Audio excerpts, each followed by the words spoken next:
Legends like Carlos Santana aren't just born, they're shaped by fire and refined by time. His guitar has long been more than an instrument. It's a vessel of healing, carrying rhythms that speak to the soul. But what happens when the man behind the music needs healing himself? At 77, Santana has peeled back the layers of his life, revealing a truth many may have felt in his music but never fully understood. What he has shared isn't just a chapter, it's the key to understanding the soul behind the sound. This is the untold story of Carlos Santana, where every chord is a cry, every riff a revelation, and every word a glimpse into the heart of a true legend. There's something almost mystical about legends. They move with an aura that makes us hang on every note, every word. Carlos Santana is one of those rare figures. For decades, his guitar has woven rock, blues, and Latin rhythms into something almost divine.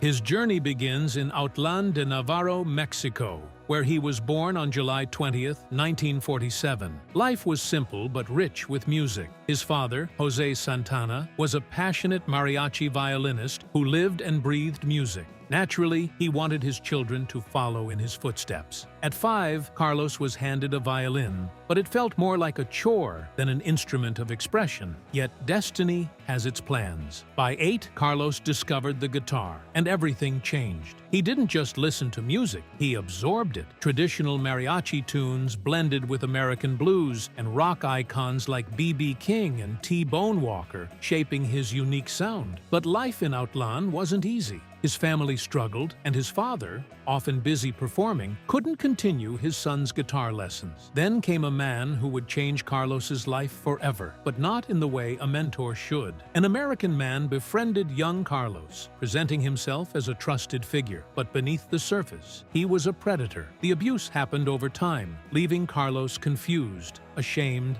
and deeply scarred. This man didn't just steal innocence, he manipulated it, exploiting trust in the cruelest way imaginable. The man lured Carlos into abusive situations, pretending to offer guidance, leaving him trapped in confusion and shame. The emotional toll was crushing, and Carlos felt isolated with a secret he couldn't share. The abuse left lasting scars, clouding his sense of worth and trust. When his family learned of it in the late 1950s, they moved to Tijuana and later San Francisco in the 1960s. Eager to help his family, Carlos took menial jobs, starting as a dishwasher in a diner. The work was grueling, but it was a stepping stone to his dream of music. On evenings and weekends, he'd play guitar in clubs and parks, blending Mexican rhythms with blues and rock. His performances were raw, emotional, and essential to surviving. Carlos also worked as a janitor at Mission High School, where he had once been a student. Despite the irony, he embraced the experience. In 1966, he formed the Santana Blues Band. Their fusion of Latin rhythms and rock quickly gained attention, and Bill Graham, the legendary promoter, invited them to play at Fillmore West. It was the breakthrough that would change everything. The moment that changed everything for Carlos came in 1969 at Woodstock. At just 22, his band was unexpectedly pushed onto the stage earlier than planned, before Carlos even felt ready. Still reeling from a hallucinogenic trip, he later admitted that the experience felt surreal.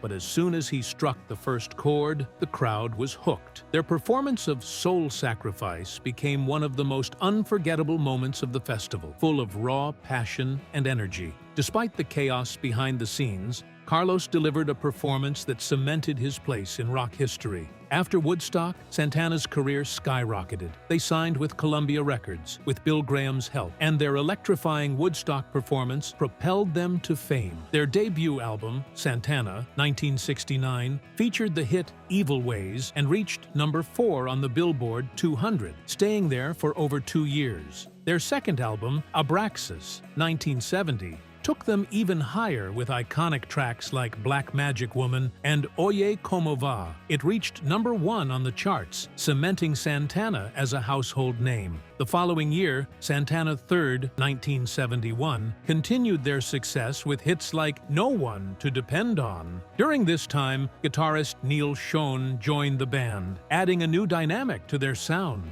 By 1972, Santana's musical exploration led to Caravanserai, a jazz fusion album with experimental arrangements. Though not as commercially successful, it earned critical acclaim for its bold departure from their previous style. But while Santana's career was soaring, Carlos's personal life was far from perfect. Addiction had taken its toll. In an industry rife with drugs, Carlos used substances not just to fit in, but to cope with isolation and stress. He later admitted he sought refuge in drugs to quiet the noise in his head when life felt overwhelming. Carlos's occasional indulgences soon turned into a full-blown dependency. Drugs became a crutch, but they only led to deeper chaos, affecting his body, relationships, and music. So, what turned it all around? It wasn't just one moment. It was a series of realizations and choices. Spirituality played a key role. In the early 1970s, Carlos became deeply involved with Indian guru Sri Chinmoy,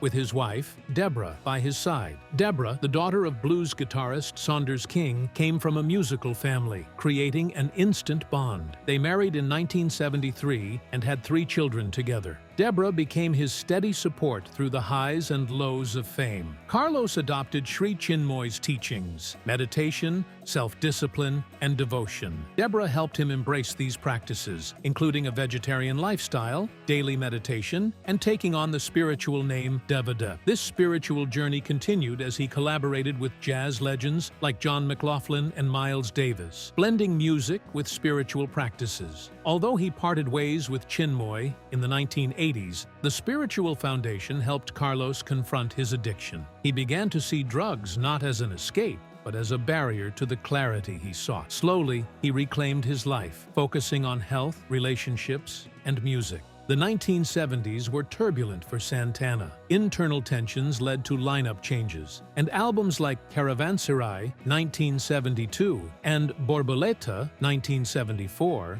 didn't reach the commercial success of earlier works. But Carlos kept pushing forward, experimenting with new sounds and collaborations. By the 1990s, Santana's career slowed. But in 1999, Carlos made a stunning comeback with Supernatural, an album that introduced him to a new generation, featuring hits like Smooth and Maria Maria. It sold over 30 million copies and won 9 Grammy Awards, including Album of the Year. Carlos's journey from pain to triumph was reflected in his music. The scars of his past shaped his sound, giving it an emotional depth that resonated with millions. Over the years, Carlos began to open up about his trauma, admitting that for much of his early life, he felt like he was living in a fog. In a 2000 interview, he bravely shared his past abuse, breaking decades of silence. Music became his escape, and his guitar spoke for him when words couldn't. His raw, aching solos weren't just music, they were his soul crying out. Carlos Santana's marriage to Deborah King wasn't without its challenges. Though he admitted to being unfaithful and expressed regret for the pain caused, Deborah revealed in her 2005 memoir, Space Between the Stars, the emotional struggles she faced. She juggled her roles as a mother, partner, and supporter of his career, often feeling neglected and undervalued. As Carlos's spiritual journey evolved, their paths grew apart, and in 2007, they amicably divorced. Carlos later described losing Deborah as one of the most painful experiences of his life, a wake-up call to reassess his priorities. While Deborah continued her work as an author and philanthropist, Carlos remarried in 2010 to drummer Cindy Blackman, and their relationship brought him new happiness. He often spoke of the importance of love, forgiveness, and learning from past mistakes. In 2021, Carlos underwent heart surgery, and later that year, he was forced to cancel tour dates after a health scare. His recovery was slow, but by mid-2022, after a collapse during a concert in Michigan, he made a full recovery, attributing it to heat exhaustion and dehydration. The incident served as a reminder of the toll that years of performing had on his body. Then, in 2023, controversy arose when Santana made remarks about gender identity during a performance. The backlash was swift, and he found himself in the midst of social media outrage. stage. True to his nature, Carlos publicly apologized, clarifying that his intention was never to hurt anyone. For some, his apology sufficed, while others felt the damage was done. What stands out is his willingness to own his mistakes, acknowledging his humanity. It's a reminder that even icons like Carlos Santana are imperfect. Life is a journey full of missteps and moments of growth, and just like his music, Carlos finds a way to turn life's noise into harmony.